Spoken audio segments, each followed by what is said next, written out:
Hi everyone, we are back and starting a new unit.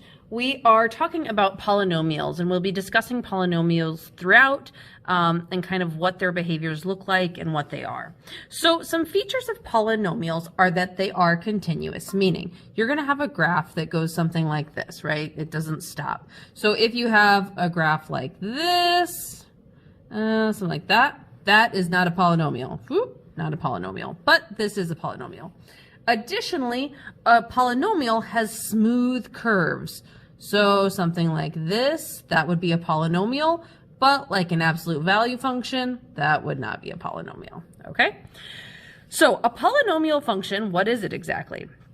Our formal definition is let n be a non-negative integer and let a sub n minus 1, to a sub 2, a sub 1 be real numbers with a sub n not equal to 0. The function f of x equals a sub n, x to the n plus a sub n minus 1, x to the n minus 1 plus all the way down to a sub 0 is a polynomial function of x with degrees n. So what does that really mean? Basically, these are just our equations. You've seen them before. It's a cubic, it's a quadratic, it's anything like if you have a polynomial to the 5th degree, that's a polynomial. We've seen them, but now we're just kind of defining them. So when a polynomial is written in this form, f of x equals x to the n power, that's called a power function. And when n is even, that's going to be similar to, oh, sorry, that should be a 2, to f of x equals x squared, similar to that. And it's going to be reflected, symmetric to the y-axis. Symmetric to y-axis. So if it's even, maybe we would have a graph and it might look something like this, right? Like it's a little too flat to be a true quadratic, but it's even, and actually I don't know why I drew it like this, but it's symmetric to the y-axis, so it'd be like this. Right? A little too flat. Ugh, what a terrible picture. But if n is odd, it's going to be similar to f of x equals x cubed, which you might remember looks something like this. Something kind of like that. And it's symmetric to the origin. Symmetric to the origin. And this should be familiar with you. Even, symmetric to the y-axis, odd, symmetric to the origin. We saw that before when we were doing even and odd functions, remember? Okay, we have something called the leading coefficient test. So our leading coefficient is that number in front, right? If n is odd, n is going to be that our exponent. If it's odd and a sub n is greater than 0, that graph falls to the left and rises to the right. So that's going to look like, you're going to have a graph that looks something like it's falling to the left and it's rising to the right, okay? But if a is less than 0, your graph is going to rise to the left and fall to the right. So maybe you would have something like it's rising to the left and it's falling to the right, something like that, okay?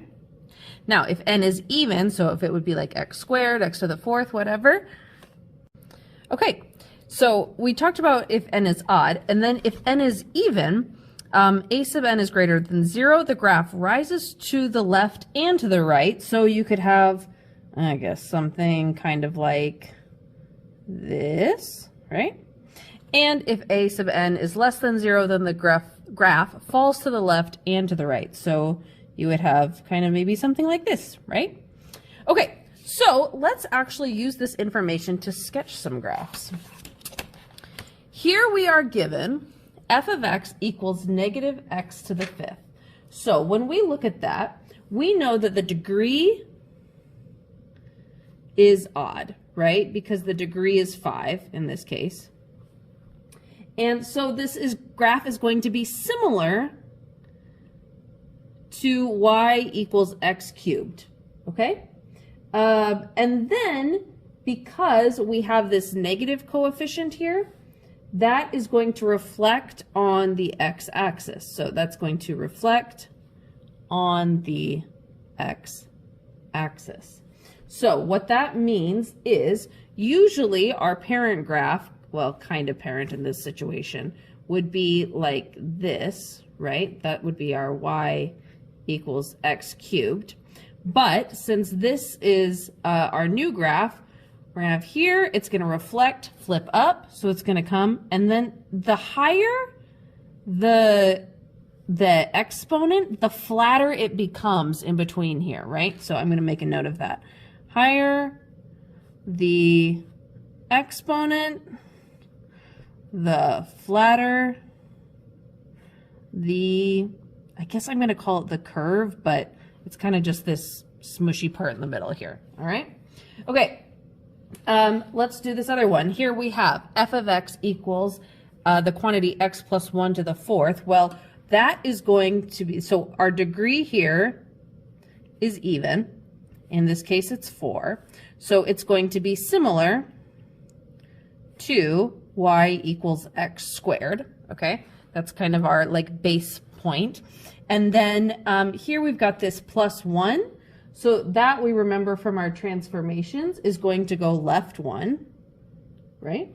So if I draw out this graph, and I'm just going to do real simple, kind of excessively large graph, I'm going to have my base point here at 0, -1, and then it's going to be sort of like a quadratic, but rather than that sort of pointed base, it's going to be like a flat base.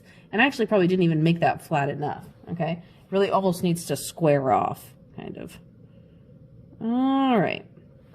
Okay, so that's how we do all of that. Really not too complicated. As we move on, we're going to talk about, for our next lesson, finding the zeros, and yeah, then we'll move forward. Have a good day. Bye.